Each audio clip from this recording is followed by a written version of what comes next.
know that, right? Do you want any consequences for Israel or Iran for breaking? They didn't do anything. No, they didn't do anything.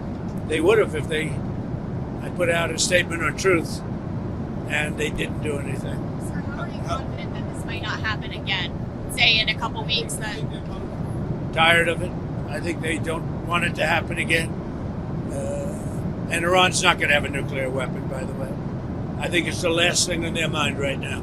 Mr. President, did Iran make any commitments yesterday about uranium enrichment? About what? About uranium enrichment. They're not going to have enrichment, and they're not going to have a nuclear weapon, and they know that. They're going to get on to being a great trading nation. You know, they're very good traders, and they're going to be a great trading nation, and they have a lot of oil. They're going to do well. They're not going to have a nuclear weapon. So did they The promise? last thing on Iran's mind right now is nuclear weapons. Can you clarify what you meant when you mentioned regime change in your Truth Social post the other night? Which? Regime change? Do you want to see regime change in Iran? No. If there was, there was. But no, I don't want it. I'd like to see everything calm down as quickly as possible. Regime change takes chaos. And ideally, we don't want to see so much chaos. So we'll see how it does. You know, the Iranians are very good traders, very good business people.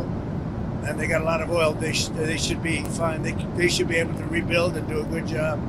They're never going to have nuclear, but other than that, they should do a great job, which is exactly what I've been saying for years. You cannot let Iran have a nuclear weapon. But we're going to be with, where's Marco? I think Marco's here someplace. You know, our great Secretary of State. But we cannot let them have a nuclear weapon. They won't have a nuclear weapon. And I will tell you, the last thing on their minds is nuclear weapons. They don't even want to think about nuclear. And our B-2 pilots made this all possible. They had a magnificent hit in the dark of night with no moon, no light, no nothing. They hit the target perfectly, wiped it out. And the press is very disrespectful. I saw CNN fake news going, well, maybe it wasn't a perfect hit, it was perfect. They said maybe it did destroy it. We agree, it did destroy it, but maybe it could have destroyed it more. No, it couldn't have destroyed it more. Everyone hit. And it's very disrespectful to those great geniuses and patriots that flew those planes through tremendous danger. So CNN and MSDNC are a disgrace. And so are the others. I mean, they're pretty much all a disgrace. But it's an amazing period of time. Now we're going to NATO, and we'll get a new set of problems. We'll solve a new set of problems. Do you think you'll meet with Zelensky when you're there? Yeah, probably. I'll see him. Yeah. What would you say to him? Say, how you doing? They're tough. He's in a tough situation. Should have never been there. Sir, you said a couple days ago that you didn't think the U.S. should have to agree to the 5% increase in GDP on defense. No. Do you want to I was the one that said that's what they should be paying, as you know. No, I should do something. And they're having a problem with Spain. There always a problem with Spain. Spain's not agreeing, which is very unfair to the rest of them, frankly. So the U.S. won't be increasing our GDP to 5%. We should pay what everyone else. You know, they're in Europe. We're not. You know, a lot of that money goes to rebuilding their bridges, their roads, so it can take heavy equipment. And, you know, we don't have any roads in Europe. We don't have any bridges in Europe.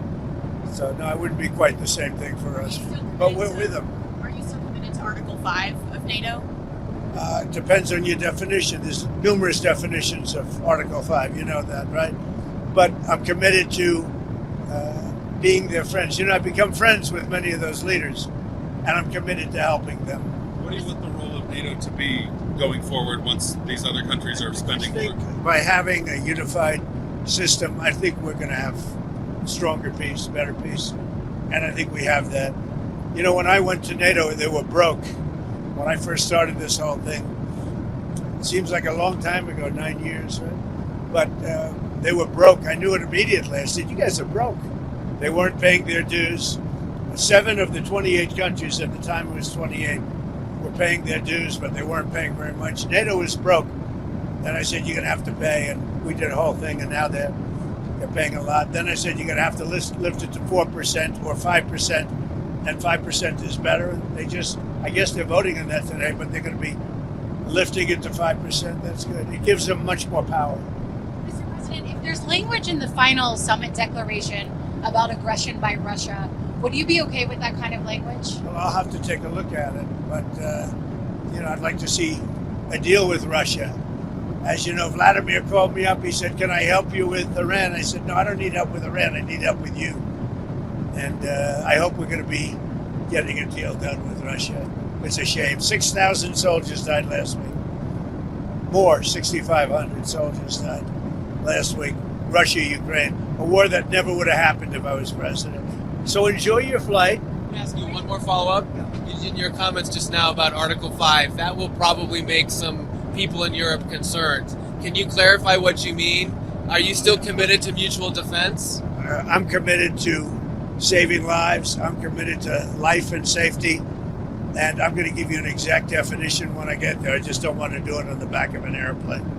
Okay? And one other question on energy. What's your take on the oil price situation right now, and are you concerned? I love it. It dropped almost $10 yesterday. I put out a statement, get it down, because a lot of people aren't able to do things when the energy goes down. We're going to have a lot less conflict. So it came down, and our energy department's doing a great job.